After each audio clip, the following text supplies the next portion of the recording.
Morning, welcome to the Magic Kingdom. For those of you who think this is not serious, if you heard his sermon at the early service, or if you will hear his sermon at the later service, you will find that this, despite his amiable disposition, this is no trivial guy. Sam Portaro was for 20-some years chaplain at the University of Chicago, where he served with distinction. Wrote a bunch of books. I think I said my favorite was Conflict in the Christian Life, but I must have been conflicted with the time I read it, because I was very smart at the time. Sheer Christianity, Brightest and Best, A Companion to the Lesser Feasts and Fasts, and other books. Before he was at Chicago, he was chaplain at William and Mary and assistant at Brooklyn Parish Church in Williamsburg. His credentials as a Southerner are even better than mine, as excellent as mine are. He's a graduate of the University of North Carolina and what they call it in the state of Virginia simply the seminary. There's the university and the seminary. We used to live up down the street from each other and would spend many a happy hour partying without worrying about doing anything but walking home. If we didn't get hit by the BNSF, which was between our houses. So, and when Kevin Goodman of now with St. Chrysostom Church first started talking to me about Disney Monastics, I thought this sounds kind of loony. Yeah. It does sound just a little touched, but it was Sam's presence as their spiritual director that convinced me that this was something to be taken seriously. Sam Portaro. Thank you. Well, as Bob indicated, this project was a dream of Kevin Goodman, who pictured here. Kevin served on the cathedral staff before going to join the staff at St. Chrysostom's Church. And he's a priest of the diocese, but before he was a priest, before he went off to seminary, he was in the film industry. His background is in film and entertainment, and he has close connections to Disney Corporation. He has a lot of affection for Disney World because he grew up in New Orleans, and as a child, from about age 7 on, his family made an annual pilgrimage to Disney World. And so he rode every ride and became familiar with every feature of the park.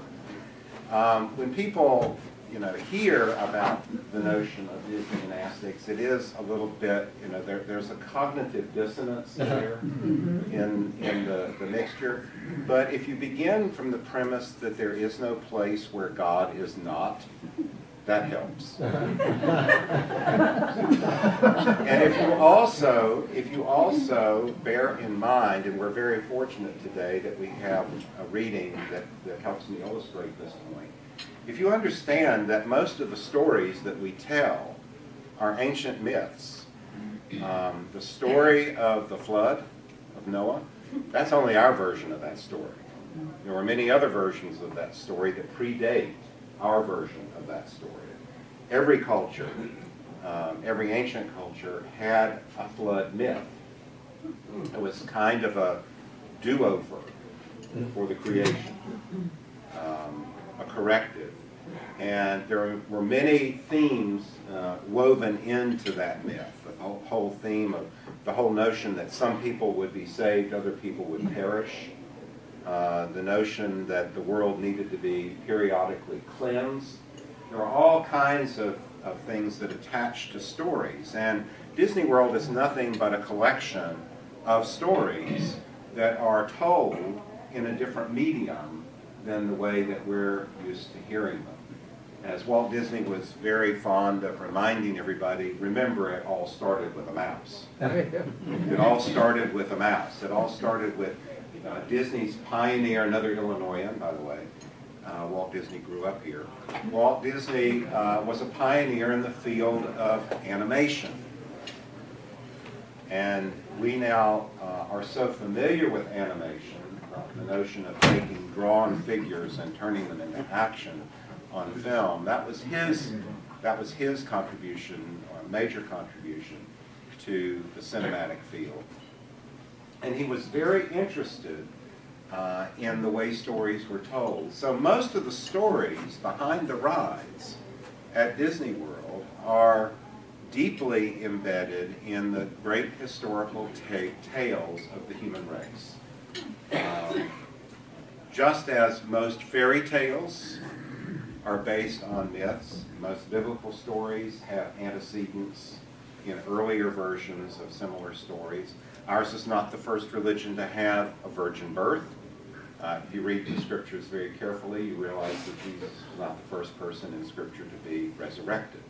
There are resurrections in the Hebrew Scriptures in the Old Testament, as well as several resurrections, including Lazarus in the New Testament, that take place before Jesus is resurrected. So these stories that are so much a part of the fabric of human being are deeply embedded in the work that Walt Disney set out to achieve.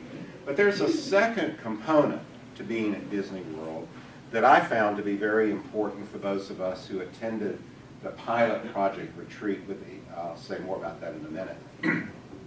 And that is that most people don't realize that there was another element of Walt Disney that he developed later in his life. He really envisioned Disney World quite differently than Disneyland. Disneyland in California was to be a theme park. That's all it was to be. But when he bought up all the land that he bought in the Orlando area, he really had in mind going beyond simple amusement. He was really interested in developing or nurturing the whole notion of what we today would historically call utopian living. Okay? So in addition to Disney World, the theme park, he also built Epcot, the World of Tomorrow, which was kind of like a permanent World's Fair exhibit.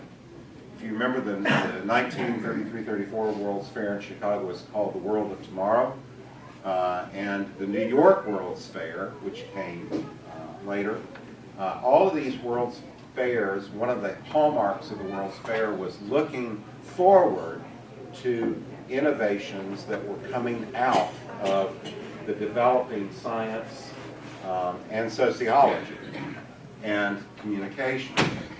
So Disney was very much interested in the whole notion of ideal community, which is essentially the same as the utopia. Most of the historic utopian visions, like the Amana Colony in Harmony, Indiana. There were many, many versions of these visions of what would it be like for human beings to live together in ideal community. And thus, the only part of Walt Disney's design in Orlando that I can't say that it failed so much as to say, be more accurate to say, it just never quite got off the ground in the same way that Epcot and Disney World did, were the residential communities that were built to be part of that community. They were built on the periphery of Epcot and Disney World. And they're still there. People still live in them. They're kind of like, I guess the nearest equivalent would be a Dale Webb community. They were planned communities that had very specific notions of how the residents within them would live their lives. So they had more, they were like super condo associations. They had more regulations on community life than you would normally encounter.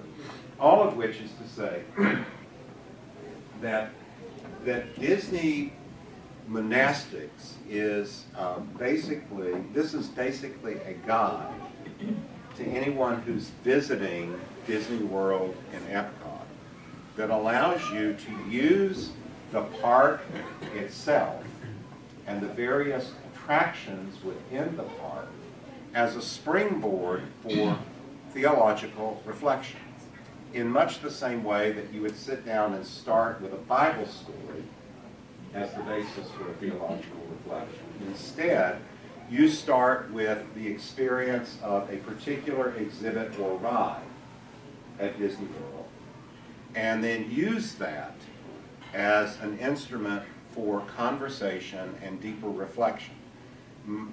In early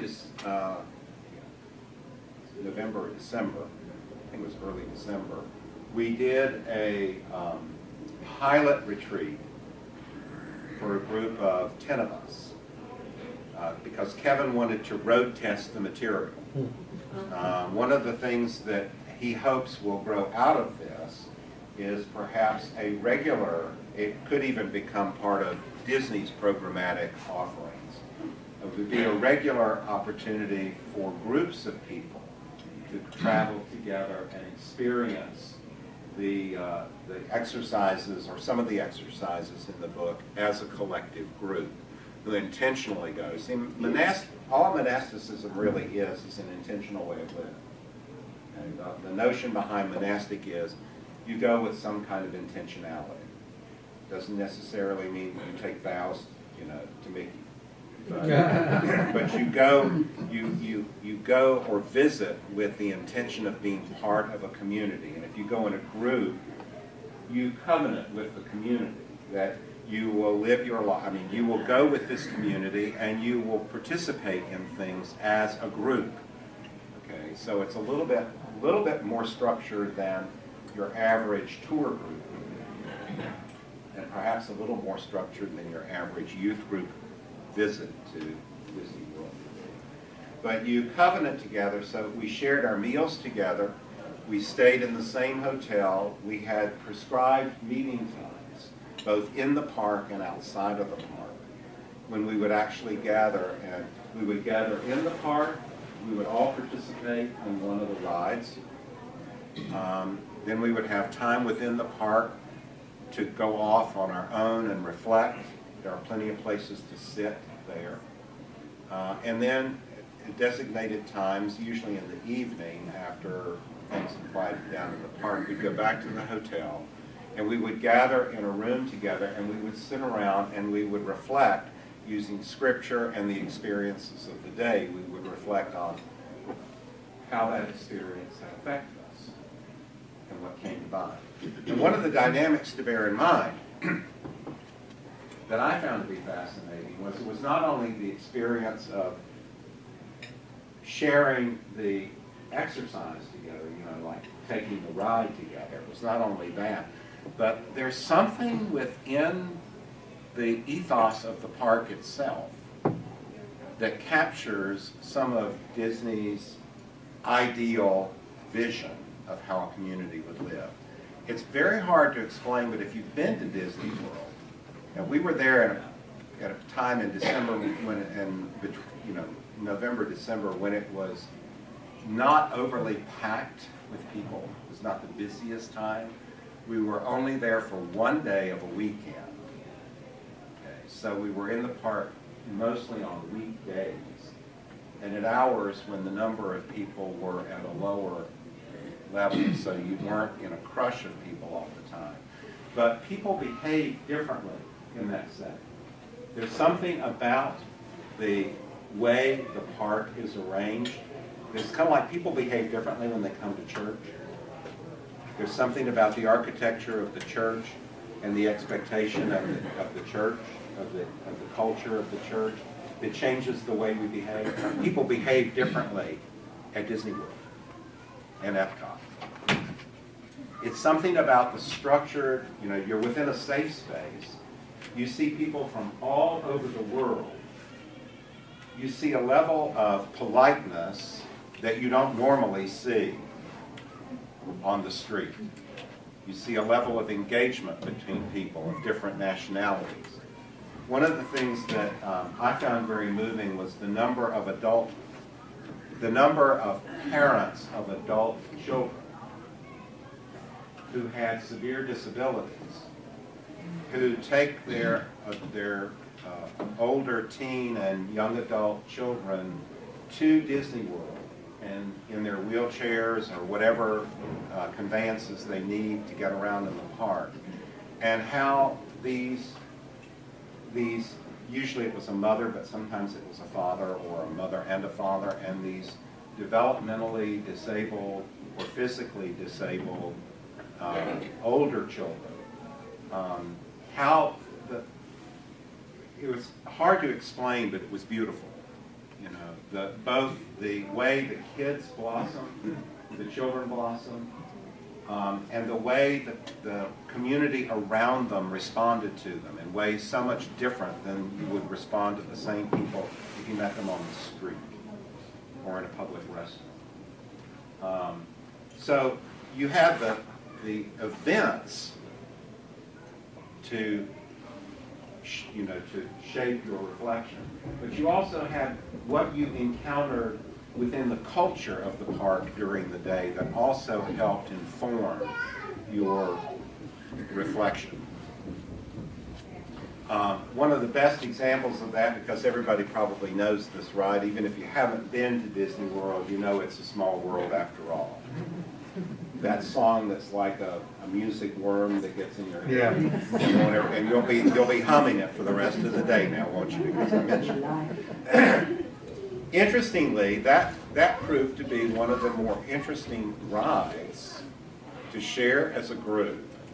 I thought I was thoroughly prepared to be bored out of my gourd on that one, but they've made changes, and they're constantly tweaking.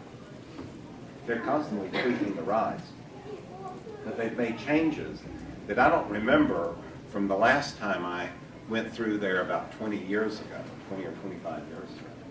And so going through It's a Small World After All, it almost was a Taizé-like experience. That song, which normally you would think would be, in this context, is grating. If you're paying attention as you move slowly through, you're seated in a boat, you're seated in a moving boat. So as you're moving through, you're floating on water and you're moving through the exhibit with all these animatronic figures. If you listen carefully, you hear that song being sung in the language of the figure who's wearing the costume of that country.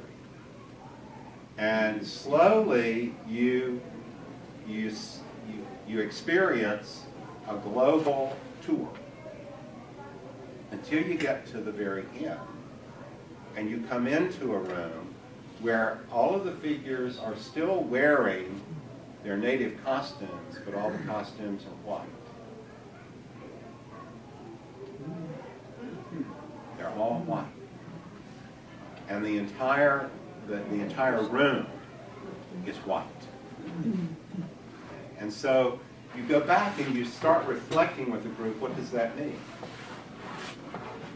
Well, some people look at it and say, well, it's a vision of a day when, all color is erased. And, of course, we all become Caucasian because they're all white. Or it could be a vision of heaven.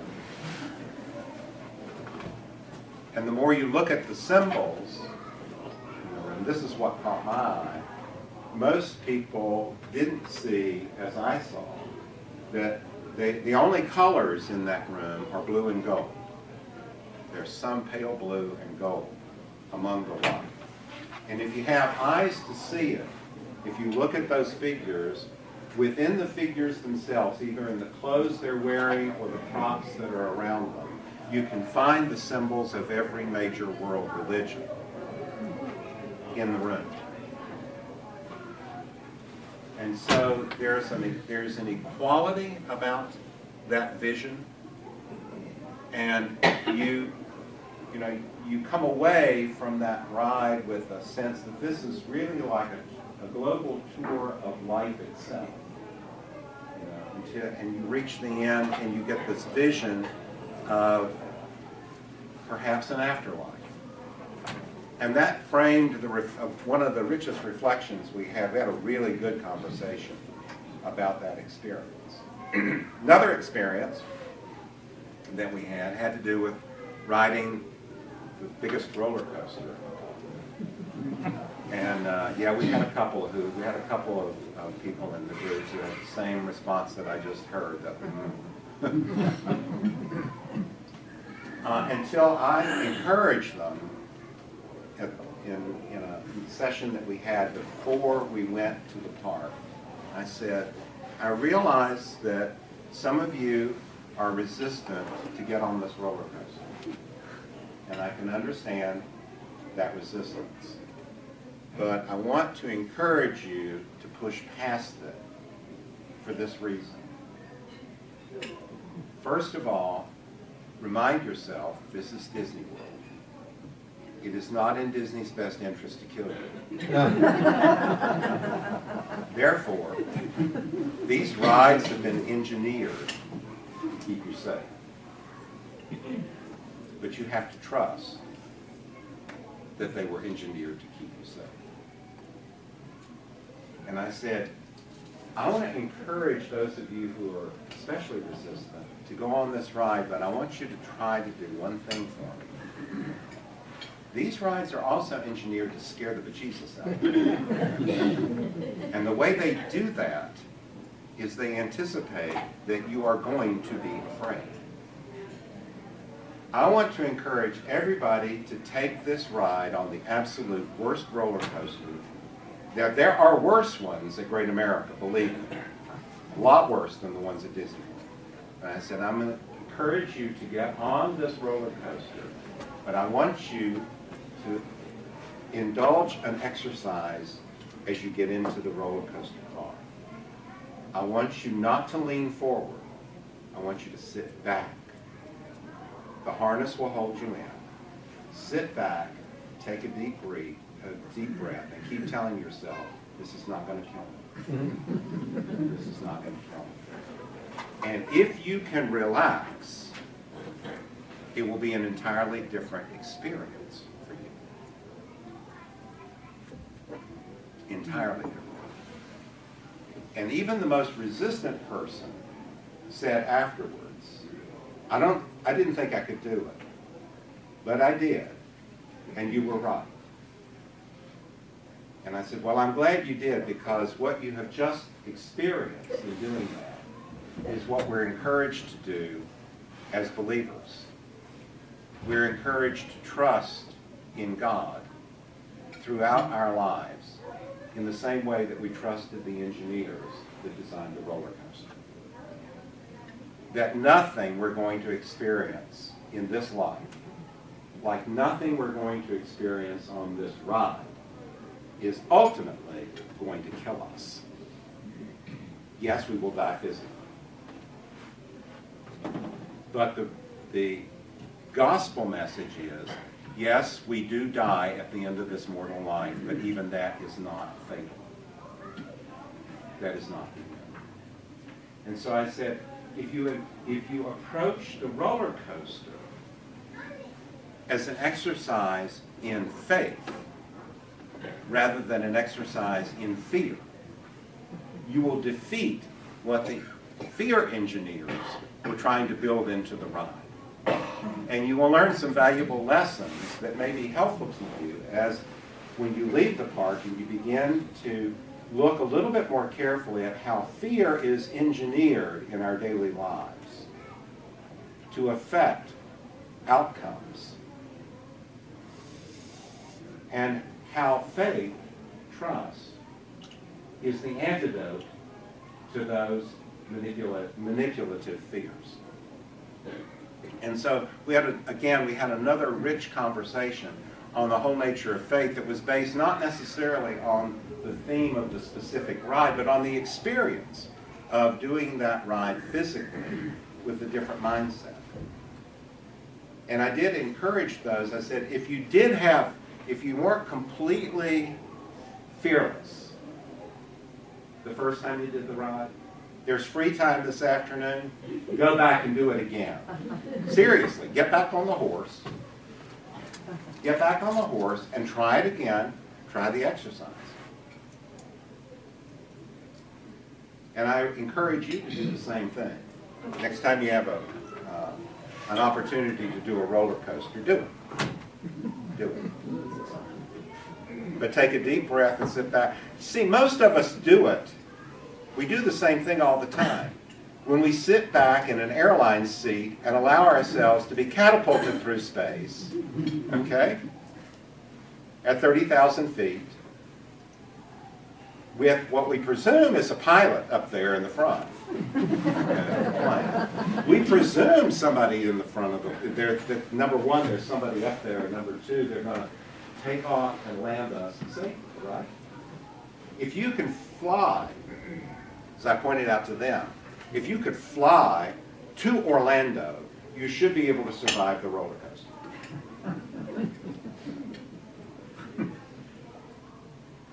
So the book that Kevin wrote is designed in such a way that it can be used by individuals. Each chapter, and it's a beautifully produced book, by the way.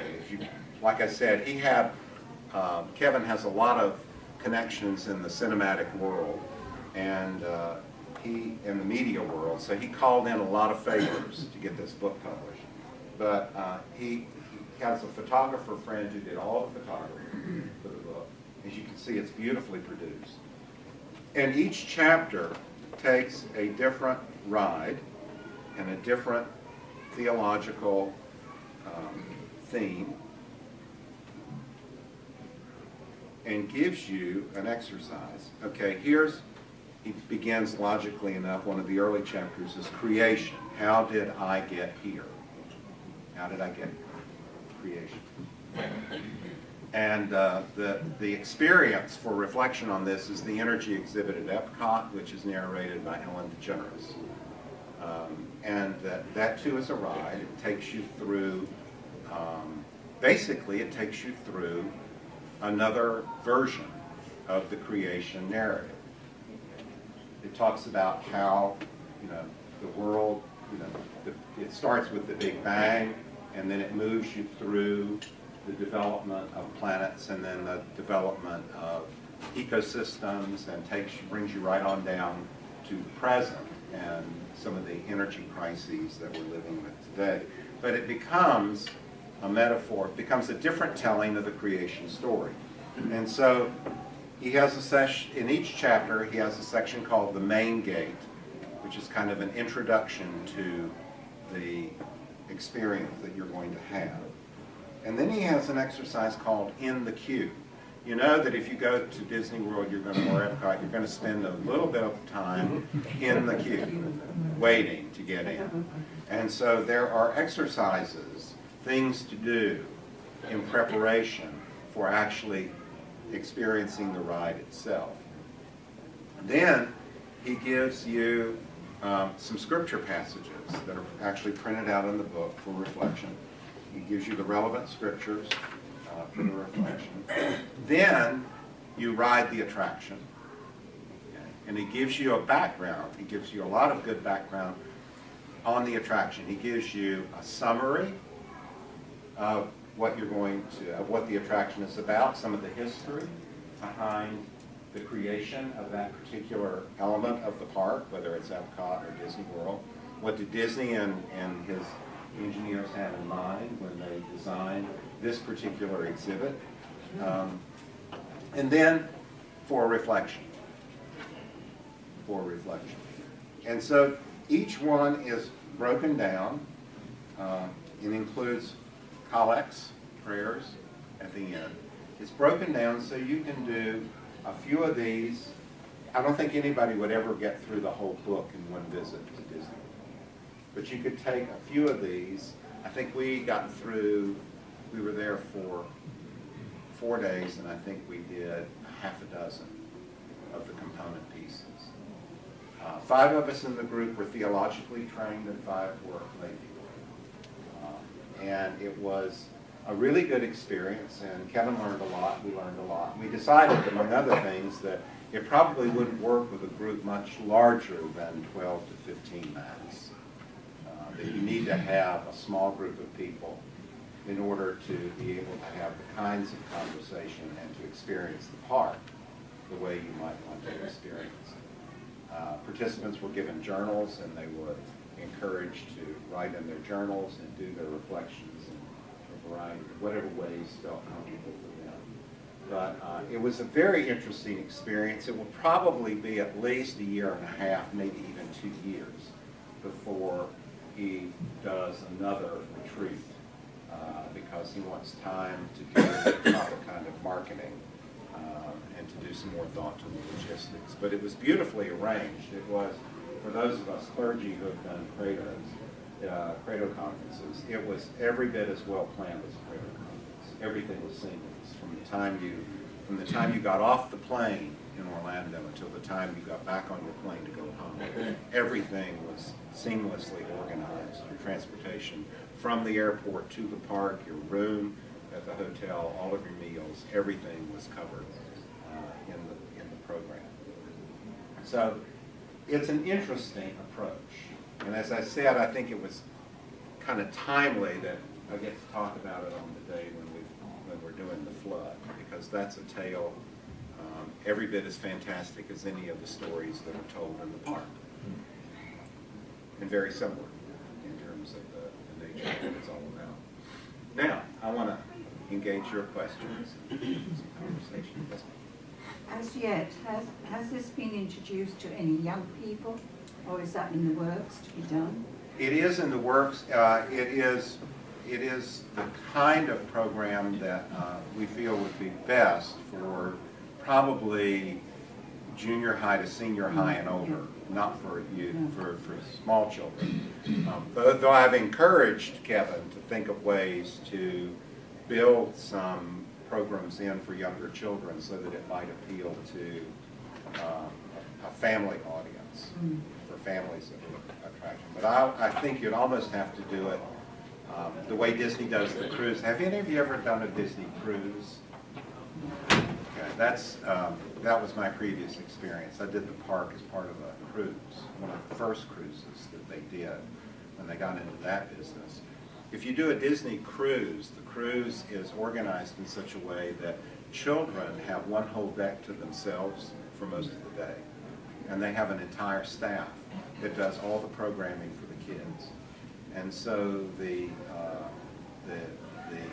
various age levels they each have their separate component programs. Even though the family lives together on the boat, they stay in their stateroom or whatever their accommodations are. They take their meals together, and they can spend as much time together as they want to. But parents who need a little adult time can be confident that their children are taken care of, and they have costume characters and activities and things that keep the youngest to even the teens have programming for them. So that would require a level of planning, but again, it's well within the realm of the way Disney does things, that they do that kind of programming now routinely, so it could be done that way. Yes? I have a friend who is the mother of an adult disabled son, and I think if he had his way, he would spend his life at Disney. Yeah. And so would this be an appropriate thing for people with disabilities to engage in? I think it probably would be, with some, again, with some adjustment to it, and it would also depend a lot on the nature of the disability.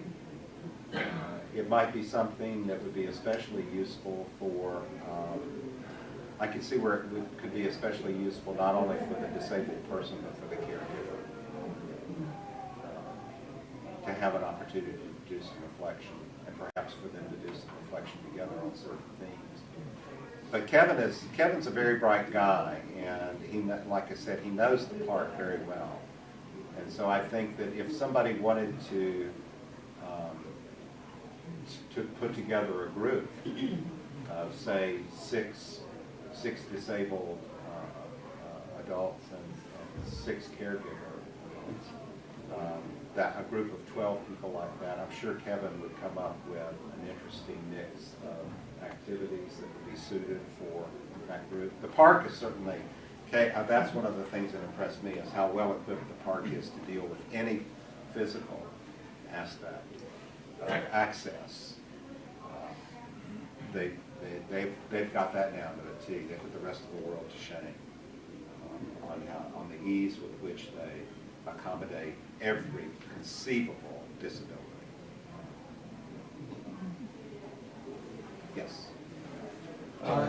Are there, you talked about the adult communities that are part of Disney. I wasn't aware of that. I mean, is there actually like, living places on the park, or are they outside the park? They're on the periphery, but they're on the land that's owned by the Disney Corporation. And so, like I said, they're the nearest equivalent I could think of in the secular world would be a Dale Webb community, where they are, they were put together as housing developments with fairly, it's not uniform housing, but the housing is almost all of a similar quality, and they're nicely manicured lawns. They have full association care within the walls of the community. I don't know as much about them, but I do know that they exist, and in fact, they're planning to expand them. Because I never even heard of them. Yeah, they're built on. Disney owns an awful lot of Orlando. Yeah. And it was very cleverly. You'll learn a lot about that in the book. It was very cleverly purchased under blind, by blind partners.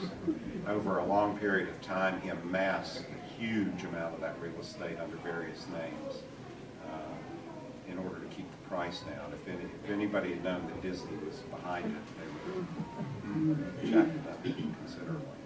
But he has quite an empire, the firm has quite an empire down there. And I did read recently that there is a plan to expand those residential communities. You mentioned along those lines, the communities, Epcot, even to a degree, the theme park, Magic Kingdom, all have somewhat of a utopian quality to them.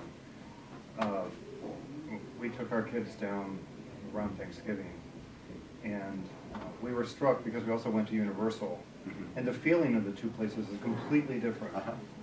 Universal sort of crass and glorifies Hollywood, which I guess is obvious given the name. But there's a wholesome quality to being at Disney that you don't feel at other places, you don't feel it at Great America. And so I'm wondering, do you happen to know, was Disney Christian? And do you have any sense of sort of where this utopian vision came from? My recollection is that he was nominally Christian. I don't recall what denomination he was reared in. But I think it would be safe to say that whether his sense of morality came from Christianity or stemmed from a deeply rooted secular sense of morality, that was pretty apparent. Although we know that Disney, the person, Walt Disney was a chain smoker and he drank, so he wasn't a teetotal. So he wasn't an extremist in those terms, but he had some very high expectations of how people would meet the park and the park would meet the people. The characters would always stay in character. And we used to joke when I lived in Williamsburg, we used to joke about Williamsburg as being historical Disney World. But great care was given to minimize the intrusion into the experience, the intrusion of modernity into the experience. I mean, you're not aware of it unless you think about it, but every single building that you walk into in Williamsburg is air conditioned within an inch of your life. You can actually see the condensation on the windows in a hot, humid summer day. But those buildings were not air conditioned in colonial times, and so you're seeing you're seeing a utopian vision of colonial America. There was horse crap in the streets, and there was trash in the streets, and those streets were muddy. They weren't paved with ecru-colored pea gravel. Where they find it, I don't know. But the fine gravel, that fine gravel on the paving in Williamsburg is meant to look like a dirt street, but it isn't. It's pure asphalt. Yes. So other than the Small World exhibit, is there any other religious references in any of the parks, like Epcot? I mean, knowing what religion plays, what a huge role it plays in, say, South American culture. Was there any other, are you aware of? It's there, but it's not in your face. You know, it's there, but you do have to look for it in various places.